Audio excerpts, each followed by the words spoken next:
Ouch! What happened just now? It looked like the Spirit Speaker's stone was... The stone's power was spiraling out of control. The only way to stop it was to destroy it. You were all caught in the shockwave of the explosion. You might feel dizzy for a while, but that's normal. Give us a heads up next time, will you? You're lucky we managed to dodge it in time. I thought I said to get back. Yeah, barely a second before you made it go poof. Not everyone has your reflexes, Chaska. We were this close to getting dragged into the explosion. Okay, I'll be more careful next time. At least Kachina's ancient name is still in one piece. Wait, where's Vichama? Vichama! Vichama! I couldn't find Malko's ancient name. It must be completely gone by now. Once your ancient name disappears, there's no coming back. From the very beginning, I knew there was a slim chance, but still. And now... it's too late to save him. From the minute he left that day, it was already too late. Vichama. I'm sure he's heard enough condolences over the years. Let's just give him some space. Huh? What's that in your hands, Vichama? It looks like something's glowing! Huh? This is...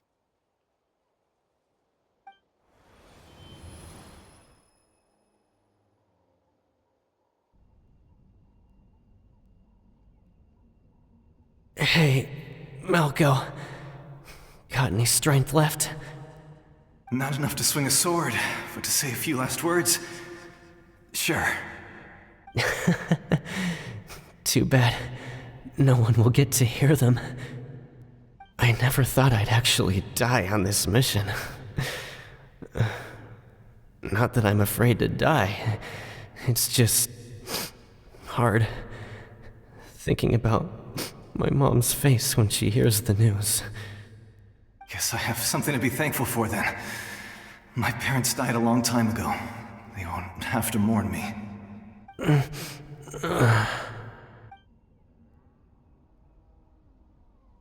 Pisak! Always had to beat me at everything, didn't you? Right to the end, you were never one for goodbyes. Maybe you're right. Maybe no one will get to hear our last words. But just in case... Vichama, I'm so glad you didn't come with us. Don't be sad. Just keep on living. For the both of us.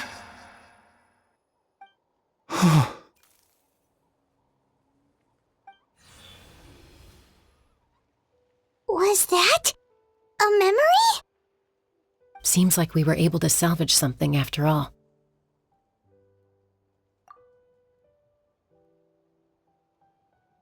Of course. Seeing him, hearing his voice again, it makes me unbelievably happy. But it also brings with it an even deeper pain. A deeper pain? Why? Malko was always the type to put on a brave face. But in that memory just now, his hands were shaking, and his smile was forced. For all these years, I regretted not being able to fight alongside him to the end. And now I know, at the end of his life, he was thinking the same thing. Vichama. I'm fine. Actually, I heard Chief Wyna wasn't really on board with your plan to go to the Night Kingdom. When you asked for my help, I hesitated too. I knew helping you find your friend's ancient name meant leading you one step closer to danger. But I also understood why you had to try. Everyone has regrets in life, but not everyone gets the chance to make up for them. Once allowed to fester, guilt strips us of our most valuable qualities as warriors. In that sense, we might as well choose the braver path from the very beginning.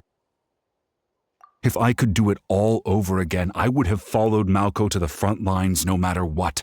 Even with an injured leg, there were still things I could have done.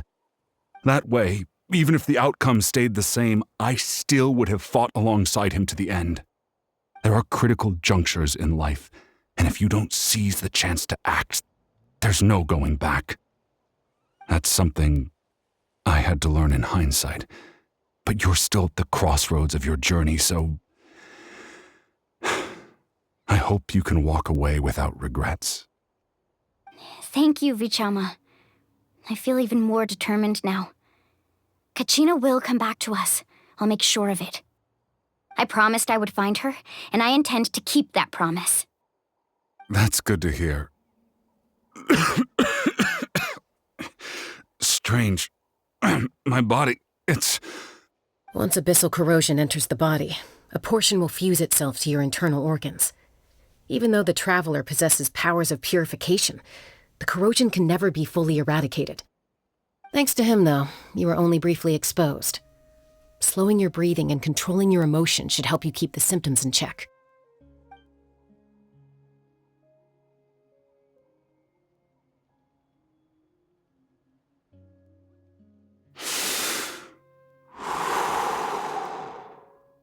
Huh.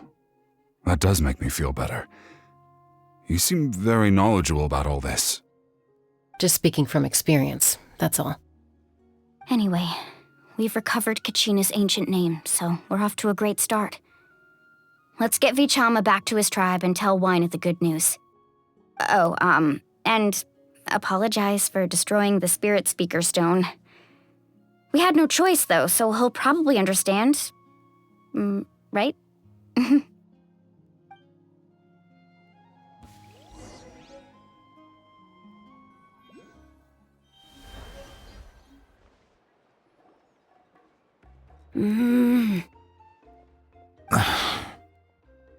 Koichi, are you really gonna just stand there like that? I don't know what you want from me. I think you know exactly what I'm trying to say, Uncle Wina. I can hear it in your voice.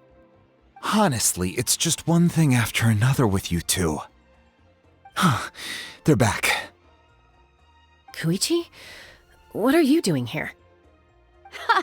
Don't play dumb with your own sister. You know exactly why I'm here. My apologies, everyone. I just need to borrow Chaska for a few minutes. You come with me.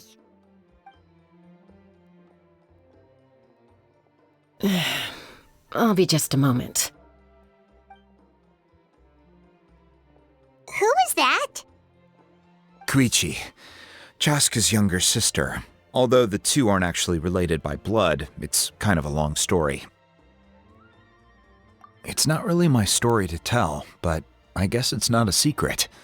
You see, Chaska was actually raised by cuckoo sores.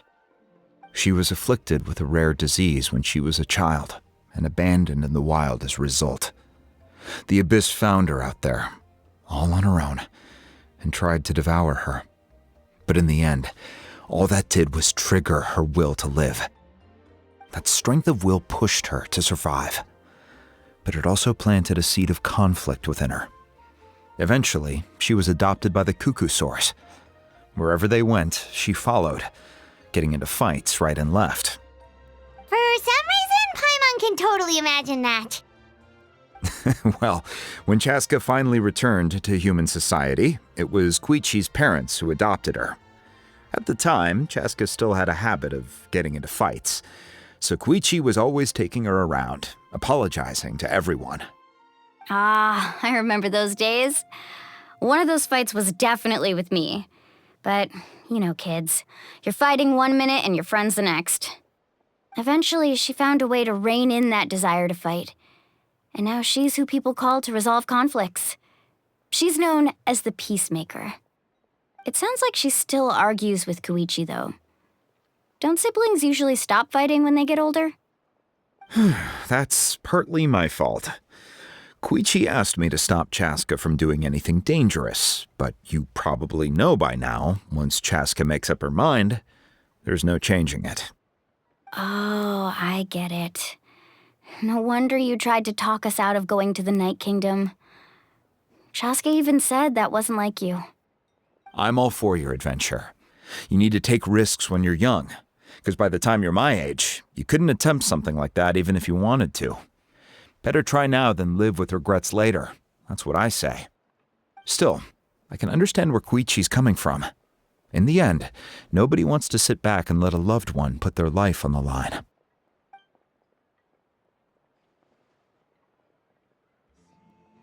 All right, it's just the two of us now. You have 1 minute to explain yourself. I don't have anything to say. You don't have to approve, but you should know I only do what's necessary. That attitude is exactly the problem. It's like you don't care. You try to sneak off to the Night Kingdom behind my back and then play it down as if it's just a trip abroad. Well, technically I am going abroad, right? Again with the excuses! We agreed, didn't we? There are 4 levels of danger. If it's not something urgent, you can only engage in level 2 danger and below. You can only go up to level 3 if a situation is so dire there's absolutely no alternative. But a trip to the Night Kingdom? If that's not a level 4, I don't know what is! And you were just going to sneak into the place without saying anything! What do you mean, sneak into the place? I always planned on walking in there with my head held high. You bought off Uncle Wina, didn't you? He promised me he'd stop you from doing anything dangerous. Oh, it's like he didn't even try. You feel like he went back on his word. What if I told you my mind was made up, and there was nothing he could have done? Not even by force.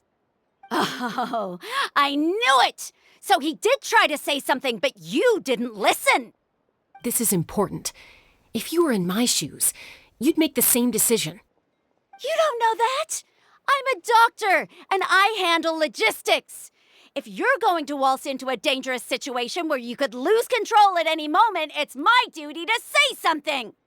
All right, whatever. Anything else?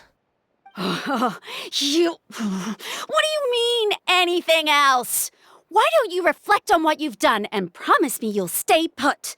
Time out. Is this one of our normal arguments or a serious one? Chaska, does it sound like I'm joking? Then, you need to know something. What happened to KACHINA was partially my fault. I can't leave her there to die. That's not who I am. But the person you become when you lose control, that's also not who you are. That's a different issue. You said it yourself. A person is only as good as their morals. If I want to live in Natlan, I need to display qualities that make me worthy of this nation. I've also told you that managing your condition is equally important. Sometimes you have to make sacrifices. All right, let's stop this here.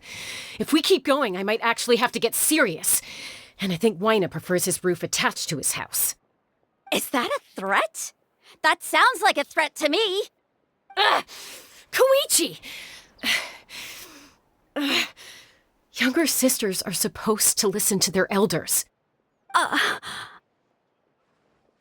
So, you're really going to go, no matter what I say?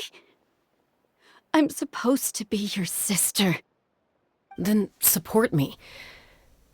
I'll be back. All you have to do is wait.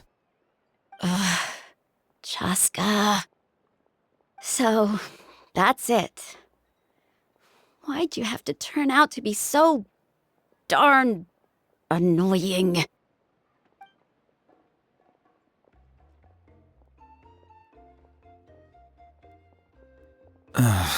You two are something else. Something you wanted to say? I know you aren't related by blood, but you two sure are similar. Really? You know, I said that very thing to Koichi not too long ago, and she reacted the exact same way, down to the very tone of voice. It's not my place to get involved, but I will say this. Try to spend a little more time with your sister. You're tough kids. That doesn't mean you have to go it alone. Thank you. Anytime. All right. If you're done with the Spirit Speaker Stone, you might as well hand it over.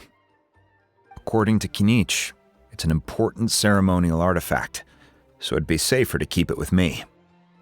About that.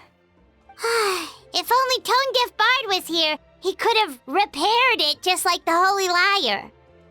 The Spirit Speaker stone might be 2 stones now. Huh?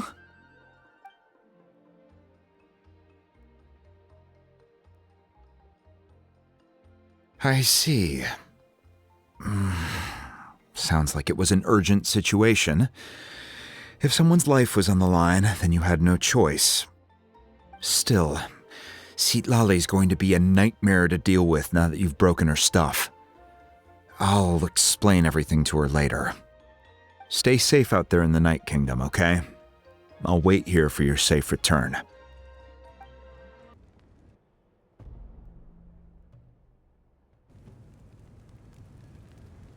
We're back! We found Kachina's ancient name, too!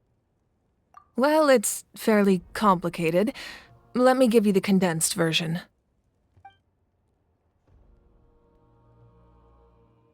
The Fatui again? We can't go anywhere without them causing trouble. But what if the Fatui finds out you've lost your power? Won't they try to take advantage of the situation? That's why it has to be our little secret. No one else can know, or we're asking for trouble.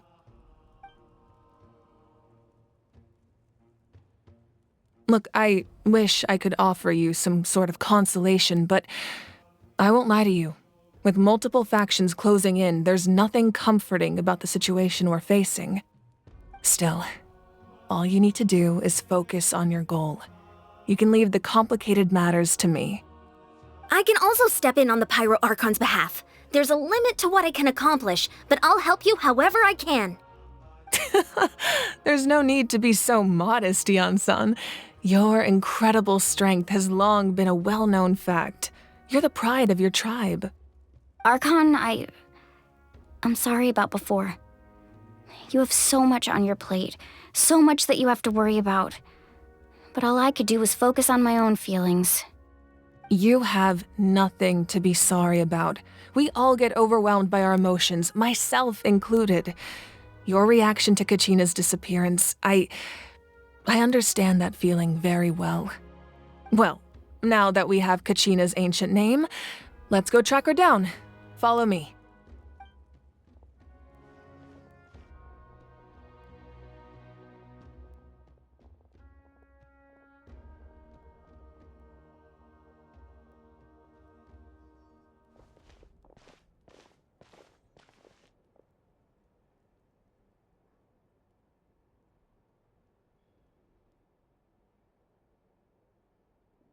What is this place? Hey, isn't that Atea's talisman? Good eye. This is where I store all the various mementos I've collected. Whoa, I've never seen this place before. There's so many things in here. It looks like there are items from every tribe. Collecting them must have taken a lot of effort. I suppose you could think of it as a hobby of sorts. In Natlan, everyone grows up listening to the stories of heroes, and physical items do a far better job of preserving those stories than our own memory. Now, I still have some preparations to make for the ceremony, so feel free to take a look around in the meantime. If you're curious about an item, I'm more than willing to tell you about its origins. All right, we'll have a look. This is Atea's talisman. I'm sure you're familiar with this one already. Atea was rarely ever without it. The talisman brought her a lot of luck in battle.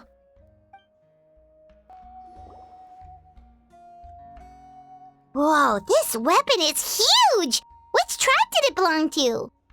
Ah, that weapon belonged to Tenoch, a hero from 500 years ago. Strictly speaking, he didn't belong to any single tribe. That's because even before the disaster with the Abyss broke out, he had already been exiled. Exiled? It was a punishment imposed out of necessity, but he accepted it all the same. He believed it was what he deserved. When the Abyss attacked, the tribes found themselves in urgent need of a powerful figure to lead them into the battle, and there was no one more courageous or resolute than him. He united the 6 tribes and accomplished great feats throughout the war.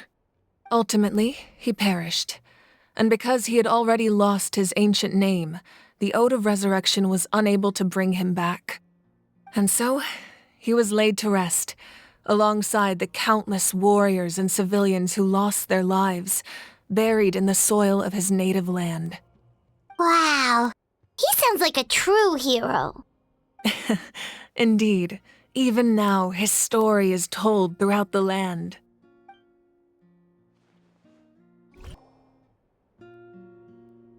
There are so many jars and potions around here. Do they have anything to do with alchemy? No, those belong to the Masters of the Nightwind. They're ceremonial tools used to amplify the ability to communicate with the Night Kingdom and the Wyab. Yamaya is an expert in this field, and she taught me a lot. Even though she appears stoic and serious, she actually has a keen sense of humor. The tools you see here are quite traditional. Her students found them outdated, so she passed them on to me. The contents of the jars aren't all that special. Oh, except the big jar in the middle. That's what she really wanted to give me. Ooh, must be something really cool. What's inside? Grape juice. Huh? It's quite tasty, although probably expired by now. Whoa, that belt is bigger than Paimon's head! The Collective of Plenty are known for their bodybuilding competitions and contests of strength. This belt is a symbol of great honor within the tribe. The association with strength might also have been the reason the original belt was extremely heavy. It was difficult for even 2 people to lift. And even if a warrior had the strength to put it on, wearing it for any length of time would still leave them gasping for breath. Sounds like it. So the owner of the original belt, Kitera, commissioned a craftsman to make a copy identical in appearance but far lighter in weight. That is the belt you see before you. He would often wear this version when training in order to protect his waist. Or he made a lighter version so he could wear it all the time and show it off. Hey, there's a fishing rod here. It must have belonged to the people of the springs. That's right. It belongs to a legendary fisherman named Matavaru. I have his entire set of fishing equipment, actually. He and I met in a tavern. He told me about a particular kind of giant fish and his meticulous plan to catch it. In his eyes, I saw a hunger and a strong fighting spirit. To him, the sea was the battlefield upon which he staked his honor. So, did he do it? The next time I saw him, he was covered in scars. It turned out the fish he sought had been corroded by the abyss. He managed to kill the fish, but sustained a serious injury in the process, which meant he could never go deep-sea fishing again. Can a fisherman claim victory if he fails to bring back his catch? That's what he asked me in the end. Well, Paimon thinks he won. That was my answer as well. The experience was far more valuable than the prize itself. In the end, he didn't want his tools to go to waste, so he gave them to me. Wait, that means you also know how to fish. Maybe we can go head-to-head sometime. The powder still needs some time to settle, so let's wait a little longer. Well, what do you think of my collection? Do you feel like you have a better understanding of Natlan's culture now? Yeah, if each item represents a different story, seems like Natlan's really been through a lot.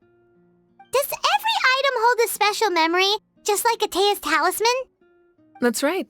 The items in my collection actually serve a similar purpose to the ancient names passed down among the tribes. They demonstrate the true shape of time. The shape of time? Most people perceive time as a linear concept, almost like a straight line that can only move forward. We cannot change the past or predict the future.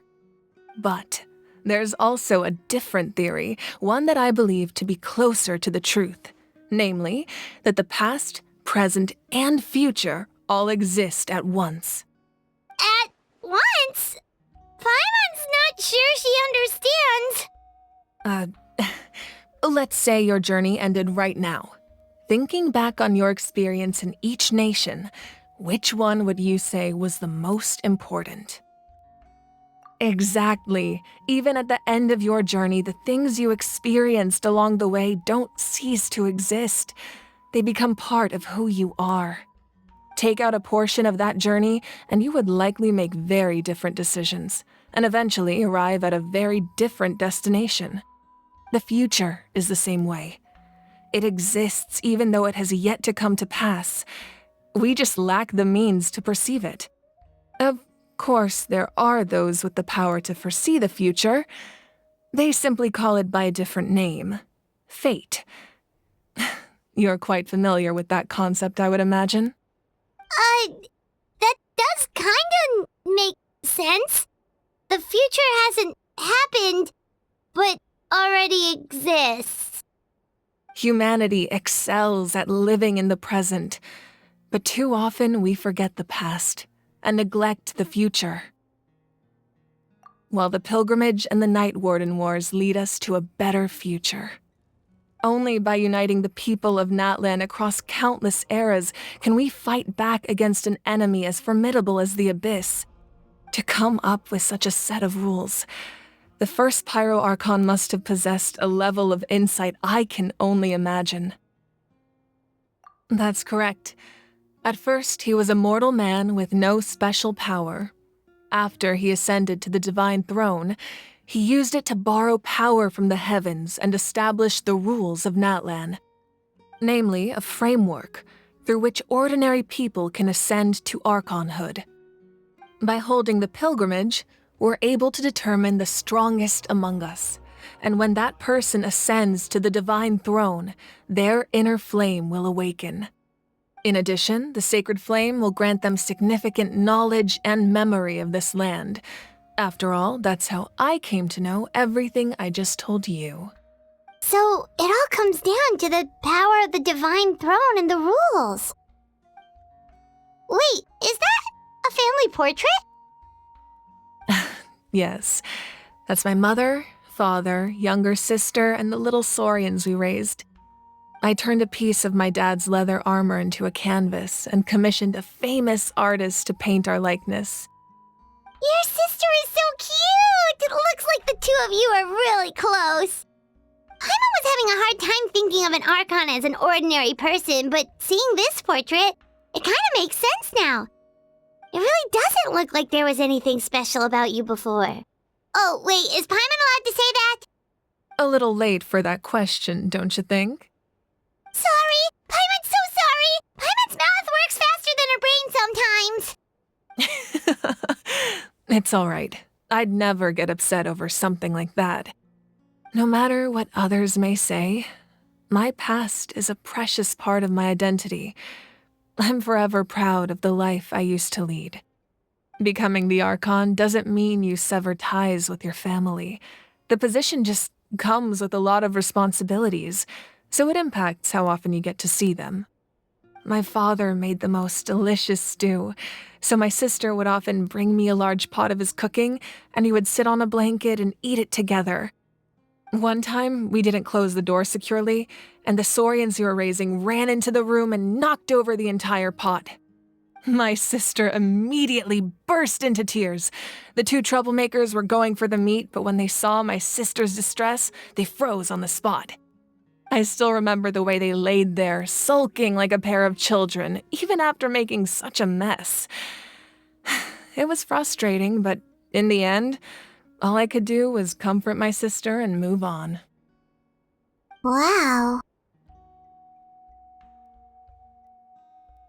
Isn't that what being a family is all about? I think about that story a lot, actually. As the Archon, I made a vow to defend this nation, and experiences like that, they remind me exactly what I'm trying to protect. Well, what happened after that? This portrait looks pretty old. Your sister must be all grown up by now, right? I believe she ended up working as an architect and artist. She built many houses and crafted many beautiful works of art. Anyway, that's enough about me. Now that the powder is settled, we can begin. Ian-san, Mulani, Chaska. Over here, please. Place the ancient name up there, and then we'll begin.